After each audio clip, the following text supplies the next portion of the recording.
Good afternoon, children.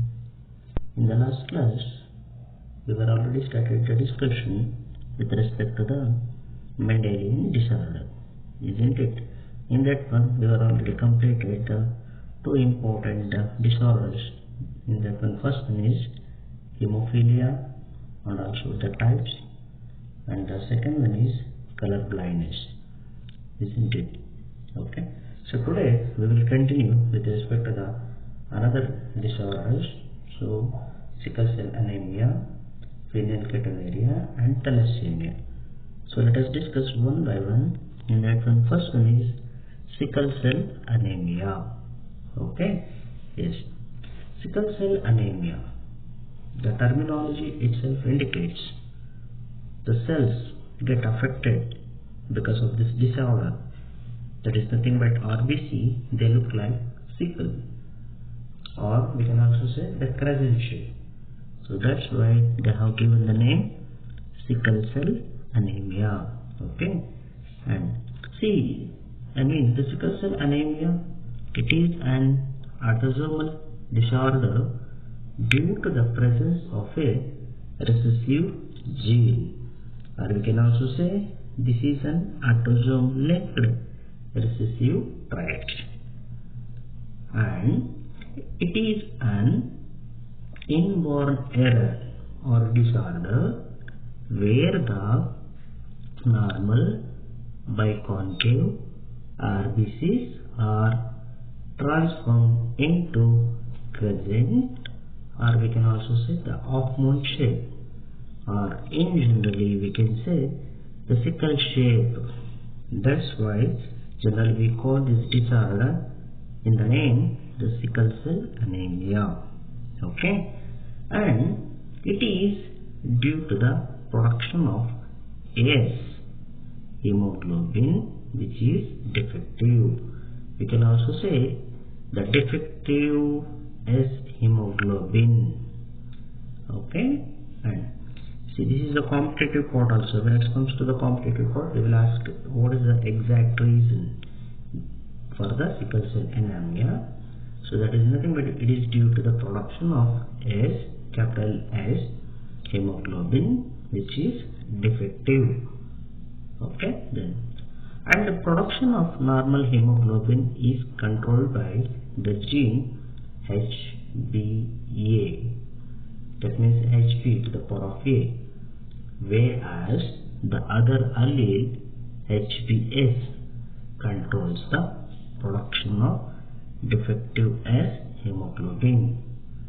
Okay. Then when HbA occurs in homozygous condition, so that's what we have mentioned, that is HbA, that is HbA, normal hemoglobin is produced and the person is healthy.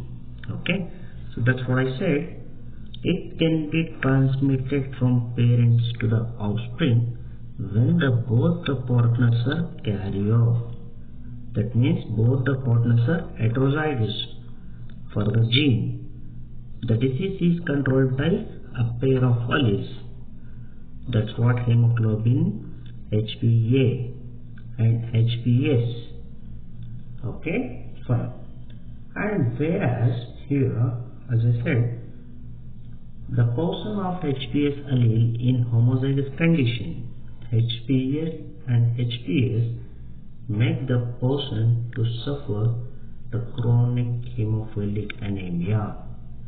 It is due to the production of defective S hemoglobin which contain an amino acid, okay, valine in place of glutamic acid at the 6th position of the beta chain. Okay. So hence the sickle cell anemia, it is a good example for point mutation. Okay. Here the three cases they have given. In homozygous dominant case, HbA is considered as normal hemoglobin chain, whereas heterozygous HbS is considered as carrier.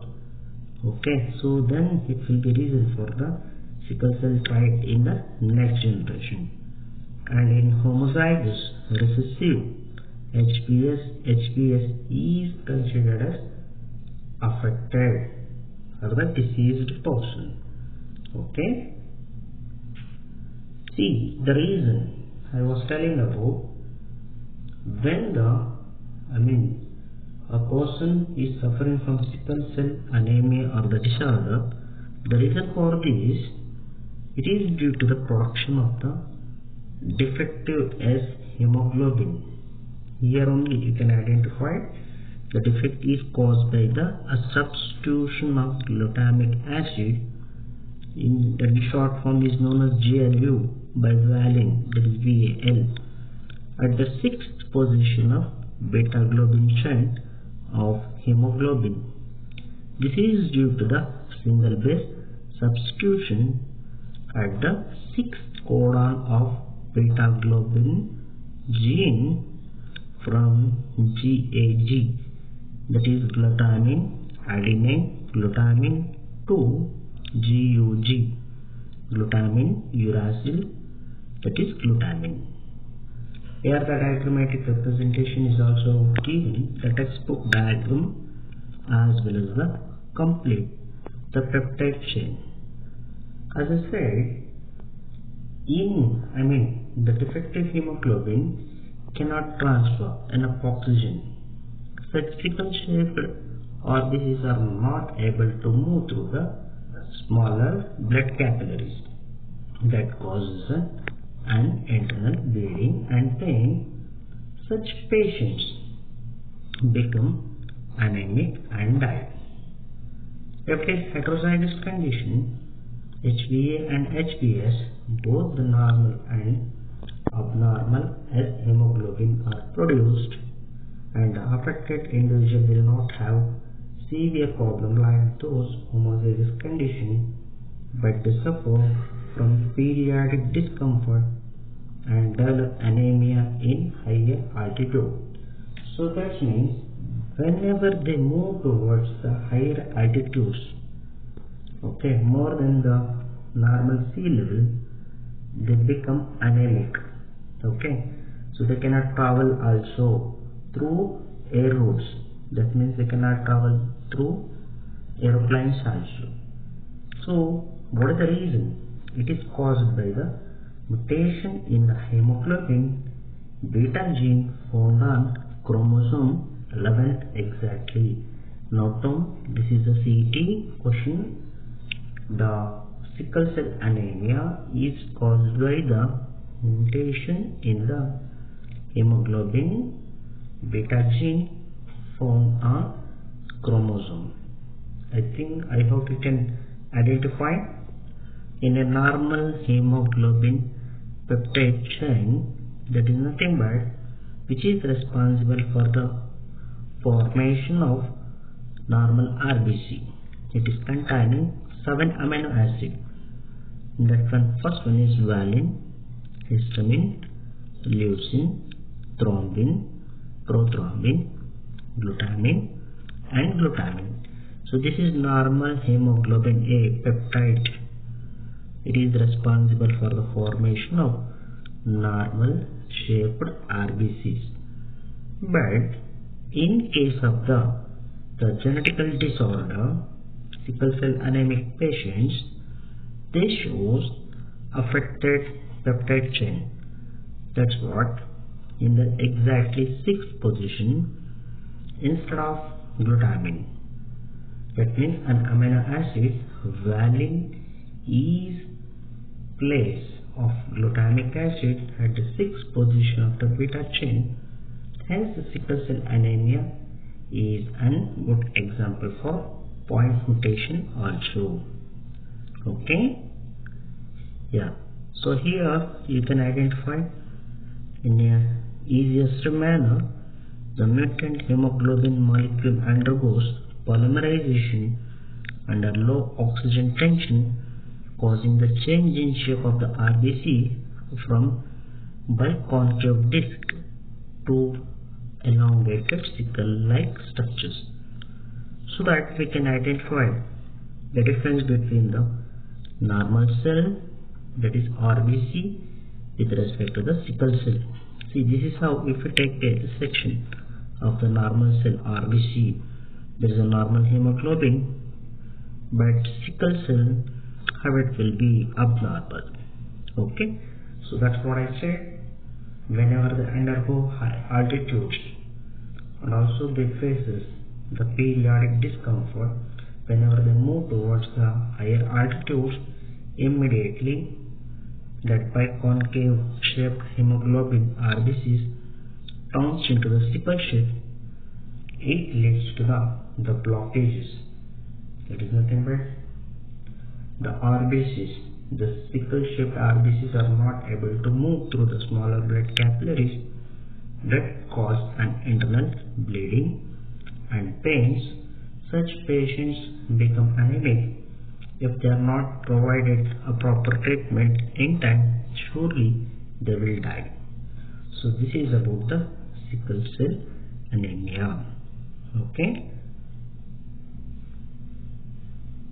So the next one is the next genetical disorder.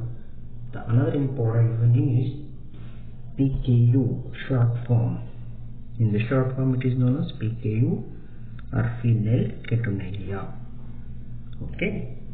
See, this is also actually it is an autosomal disorder due to the presence of a recessive gene.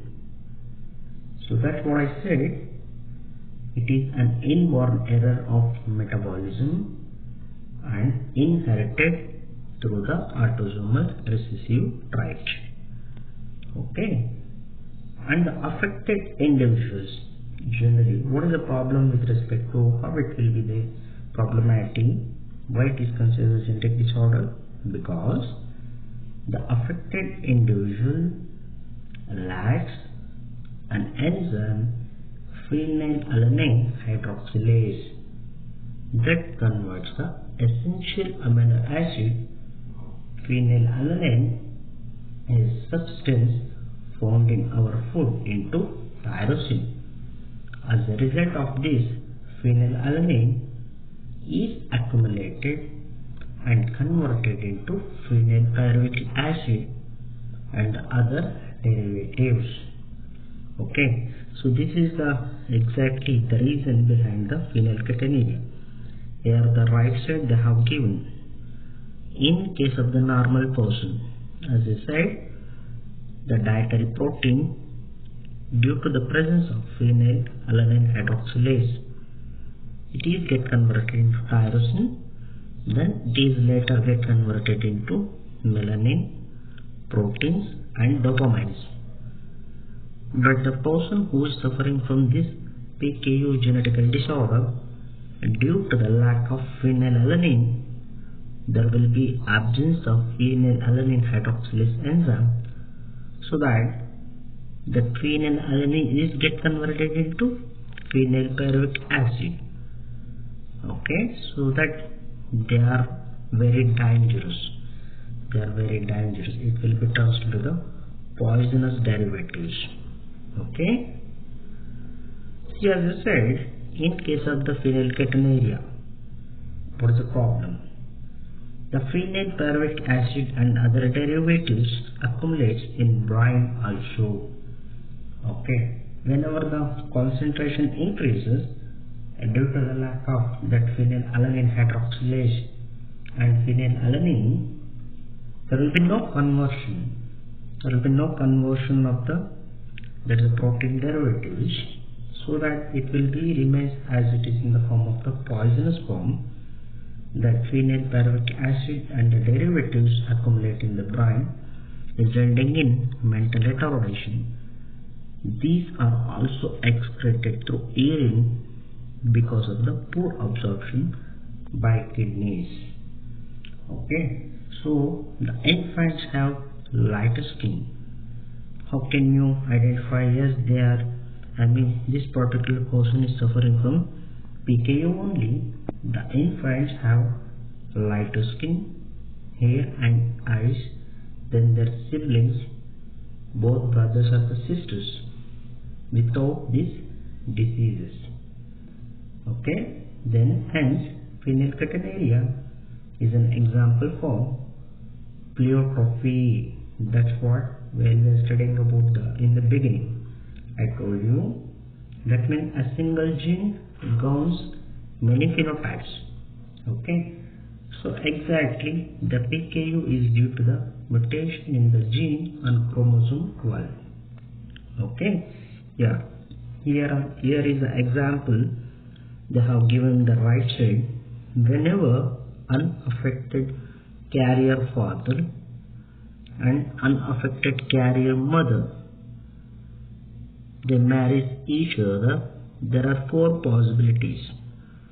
In first possibilities, if you consider as an unaffected father, capital R, small r, there is a possibility, capital R, then they will become unaffected, 1 in 4 chances.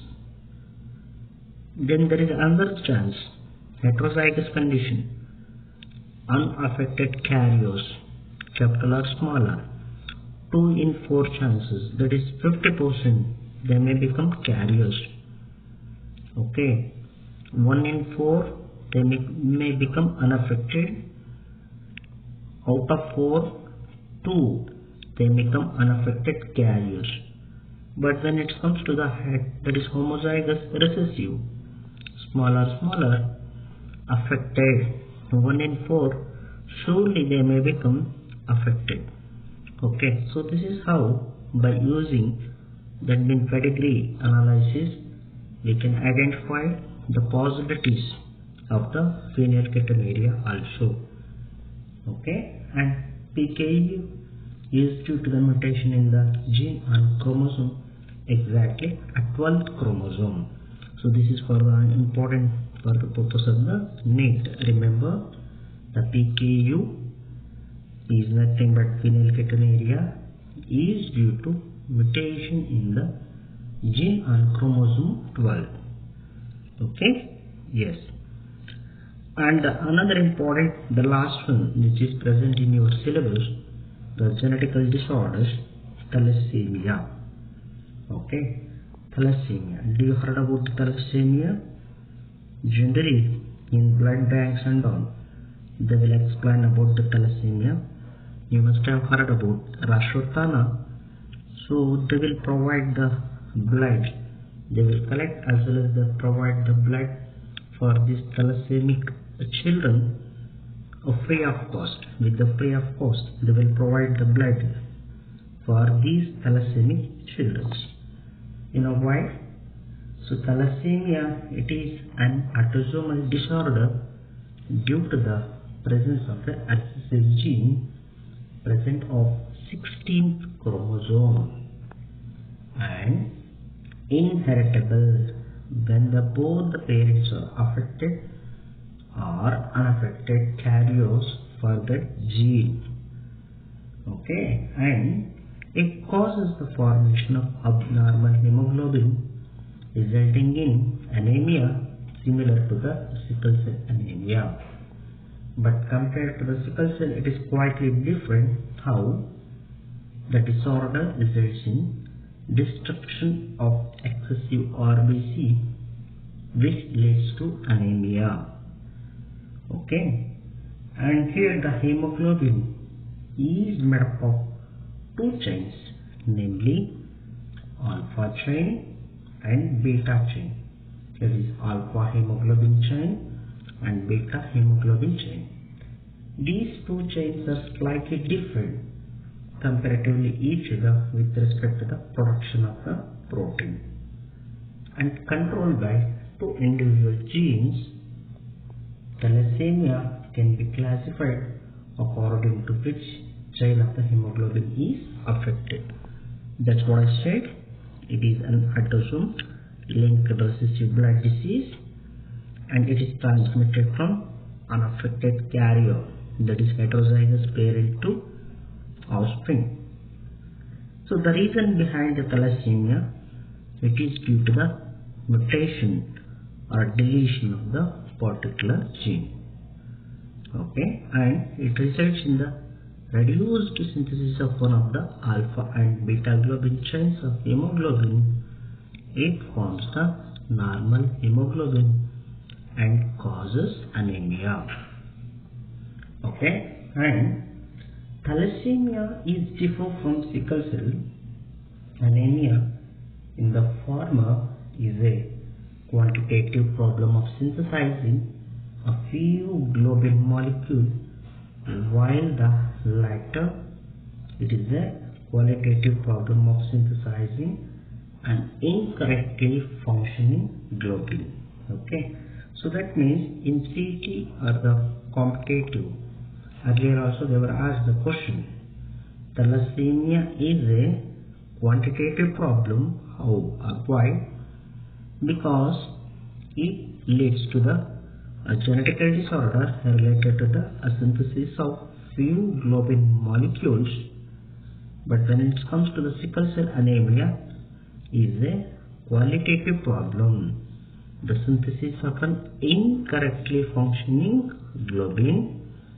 But whereas in thalassemia, a synthesis of only a few globin molecule, they are not sufficient.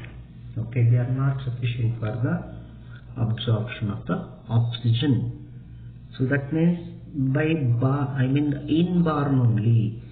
By inborn, they will be suffering from the that is disorder anemia. Okay, yes. See, based on the chain affected, thalassemia is of two types, as I said, alpha thalassemia and beta thalassemia. The first one is alpha thalassemia. Observe the right side, which is given the picture of the deceased person. Generally, HbA1, HbA2, these two genes which is present on the 16th chromosome. Okay, but what is the problem? Or it will be alpha thalassemia arises. In case of alpha thalassemia, the production of alpha globin chain is get affected. Observe properly. Here the right side they have given, and it is controlled by, as I said, by two closely linked genes HbA1, HbA2 on chromosome 16 of each parent. The mutation or deletion of one or more of the four genes causes the alpha thalassemia disease. The more genes affected, the less alpha globin molecules produced. That's what I said. Only a few cells are produced. Okay, in case of the alpha thalassemia. Okay, observe the structure, hemoglobin. The next one is beta thalassemia. The beta, okay, the terminology indicates the beta thalassemia. It is due to the mutation of a gene that codes for beta chain. Okay, here the production of beta globin chain is get affected. It is controlled by a single gene HBB, which is present on the chromosome 11th of each parent. The mutation of one or both the genes causes the disease. Observe the structure, okay, so that you can identify exact reason for the beta thalassemia. Okay, yeah. And also remember, thalassemia is also classified into two types: the thalassemia major and thalassemia minor. What is thalassemia major? It occurs when a person inherits the defective gene from both the parents. Then such a type of the thalassemia is considered as thalassemia major. Okay, note down these points. because these points are important for the purpose of competitive. And there is another type, thalassemia minor. Thalassemia minor occurs when a person receives the defective gene from only one parent. The person with this form A is a disorders or carriers of the disease and usually do not have symptoms. Okay, so note down this point. The thalassemia minor generally they don't show symptoms because it occurs when a person receives the defective gene from only one parent. The persons with this form of disorders are carriers of the disease and usually do not have any symptoms. Okay, so this is with respect to the thalassemia. Okay, so in this class what we studied? In this class we were studied about the three important genetic disorders. In that one, the first one is sickle cell anemia, phenylketonuria and thalassemia. Okay, so this is what which is present in your syllabus. Let it be. Next class we will continue with respect to the chromosomal disorders. Okay, so until then please recall, revise the complete syllabus so that you will get the connection for one to another or the next coming topics. Okay, thank you. Have a nice day.